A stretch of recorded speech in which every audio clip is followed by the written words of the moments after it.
Sabato mattina al centro commerciale è iniziato l'assalto. Altrettanto pare stia succedendo ai diritti dei lavoratori MediaWorld, così dicono i sindacati, accade da qualche anno a questa parte, con la chiusura di punti vendita, i licenziamenti, gli spostamenti dei dipendenti in negozi a centinaia di chilometri di distanza, cosa che li costringe a breve a dimettersi.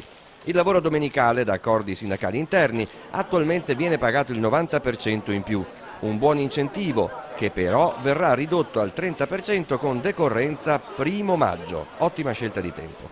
L'incertezza regna sovrana, i lavoratori si sentono senza un futuro. L'azienda pare perda 17 milioni e dicono CGIL Cislewil nega qualsiasi informazioni al riguardo, mentre ha già chiuso 2 punti vendita in Italia con un preavviso di 40 giorni. Noi non sappiamo nell'arco dei prossimi mesi, anni, che cosa ne sarà di noi, perché quello che capita adesso a Grosseto e a Milano, una stazione centrale, più avanti potrebbe capitare anche a Padova 2, Padova 1, a Treviso, non so, a Vicenza e così via. Quindi siamo in un limbo dove andiamo a lavorare ogni giorno senza sapere che cosa ne sarà di noi. A Padova sono circa 100 i lavoratori impiegati nei 2 negozi di Sant'Agostino e via Venezia. In tutto il Veneto sono quasi 1000.